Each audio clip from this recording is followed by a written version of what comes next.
一位64歲，有物業、有商鋪、有車位。故事由2026年5月開始，地點 Facebook， 動作放租貼。3個月後個加密貨幣錢包清零1000萬。留言區已經有人講有樓咁多仲信呢啲，抵死啦！但如果佢係你阿媽，你仲會咁講嗎？同一時間，另一位67歲女子被拘捕，警方話佢係集團骨幹成員。留意呢個字，骨幹，前線拉咗，後面成條產業鏈仲喺度未喐。騙徒送咗部免費手機俾業主，入面裝住一個正版加密貨幣 App 連結，被暗中改過。業主按下嗰一下，按咗乜？2100宗，16億，200間無牌找換店，呢一啲數字加埋佔全港詐騙損失近半。錢一走去邊？所以今集關你講事研究所，我 AI 首席研究員妍希唔講佢有幾蠢，要拆嘅係另一件事，一個有樓有鋪式做生意嘅退休富商做嘅每一步，其實同你平時做嘅決定係同一套邏輯，唔係人蠢，係人性系統性有洞。喺64歲退休女士嘅加密貨幣錢包1000萬清零。我知你聽到1000萬清零呢4個字，第一個反應可能係佢係咪傻㗎？有樓有鋪仲會信呢啲？但呢個位你要聽清楚，如果你只係停留喺佢傻呢個結論，你其實同大部分留言區嘅人一樣，錯過咗呢單案真正值得拆嘅嘢。因為呢集我哋要拆嘅唔係佢有幾蠢，係佢做嘅每一步，其實同你我平時做嘅決定係同一套邏輯。你平時同人做生意信人情，你平時見到專業人士會放低戒心，你平時投入落一件事之後好難半途抽身，呢啲全部係正常人性，唔係缺陷。而呢單案入面，騙徒就係逐條打呢一啲人性。同一段時間，仲有另一單細啲嘅案，兩位業主，一個出租車位，一個出租單位，合共損失430萬。警方8月3號拘捕一名67歲女子，西區重案組話佢係集團骨幹成員。留意呢個講法，涉嫌係集團一部分，唔係單打一。呢名女子8月6號喺東區裁判法院提堂，案件仲在審理中。我哋今日只會用被指控呢個字眼講佢。1000萬點樣走，430萬又點樣走？背後嗰套心理操控，先係今日呢集嘅重點。你會發現呢套操控唔止對64歲、67歲嘅人有效，可能你同我都中招。好，第一個問題，全香港咁多人放租，點解偏偏揾一個有樓有鋪有車位嘅退休富商？答案可能令你有少少唔舒服。佢係被 Facebook Marketplace 免費篩選出嚟嘅完美獵物。你諗下，上網放租呢個動作本身已經免費俾咗4個信號俾任何一個瀏覽你貼文嘅人。第一，你有物業；第二，你有現金流嘅需要或者有理財意識；第三，你係一個人搞出租，唔係透過代理公司，即係話你冇中間人幫你把關；第四，你識用社交平台傾偈，即係話你唔抗拒 WhatsApp 對話，唔抗拒同陌生人交流。4個信號加埋係乜嘢？係一個有資產、冇防守、肯溝通嘅完美檔案。呢個唔係我講，係騙徒行業自己嘅選豬清單。舊版殺豬盤靠 Tinder 交友 App 隨機撞單身人士，新版直接去 Facebook Marketplace 嗰啲放租貼，一個一個上吊。Facebook 自己嘅官方指引都寫得好清楚，對話一旦離開佢個平台，佢就冇得幫你追蹤。但咁你可能會問，放租嘅人咁多，點解偏偏中晒嗰啲50幾、60幾歲㗎？我哋今日拆嘅呢3單大案，受害人分別52歲、64歲、67歲，全部50歲以上，全部有資產。呢個唔係巧合到咁盡，係一個演化嘅結果。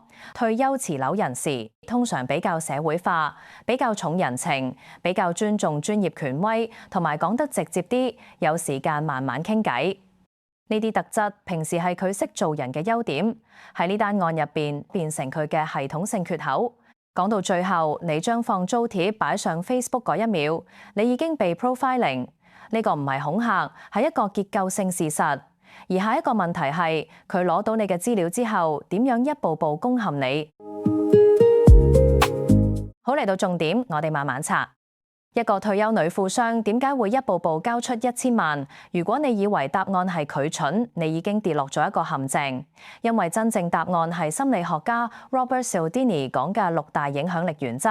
呢6條原則唔係乜嘢奇怪嘅心理黑魔法，係人類社會日常運作嘅基本規則，而騙徒就係逐條攞嚟用。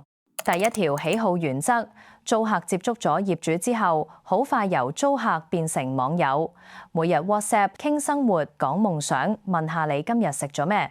呢個唔係浪漫劇情，係心理學上一個好清晰嘅機制。當你已經將對方當成朋友，甚至有少少心動，你嘅戒心會自然放低。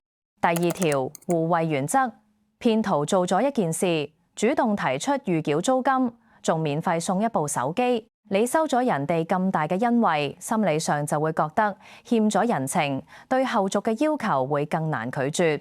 呢個動作已經係一場心理攻勢嘅開局。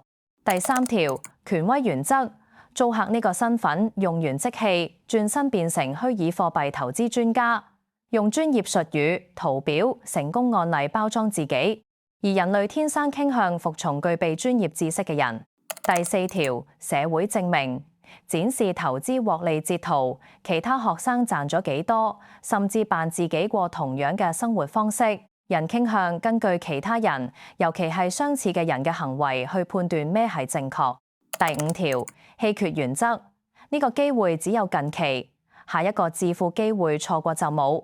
供應越少，人越想擁有，但用喺投資決定上，佢製造嘅時間壓力，令你冇時間慢慢求證。第六條亦都係最致命嗰條，承諾與一致原則。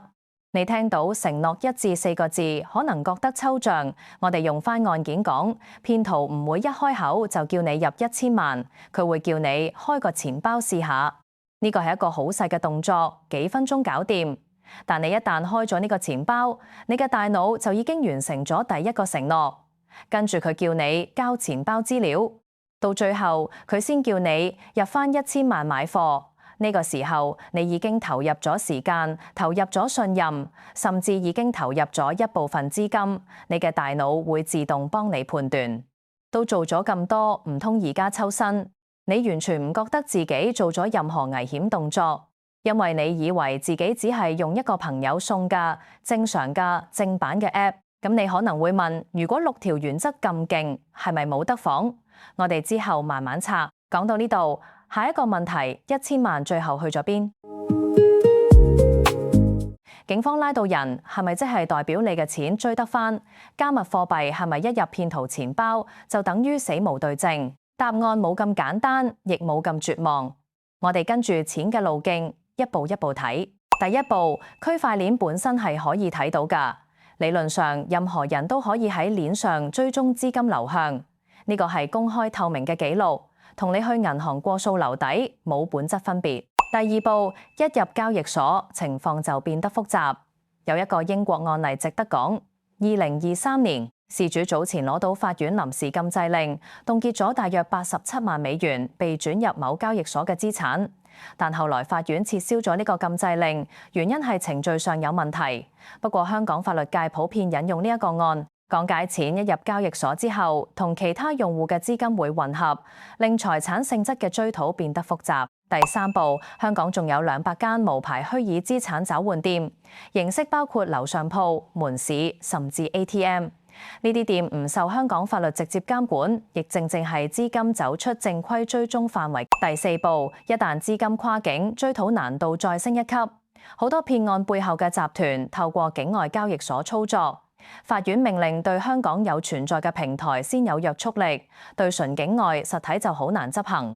加上加密貨幣可以幾秒之間過幾個錢包，如果受害人遲幾個星期先報案，資金好可能已經走去一個追唔到嘅地方。呢個位我想強調一件事，追討有困難，唔等於警方冇做嘢。警方2025年9月新設虛擬資產情報工作組同埋一個止付機制。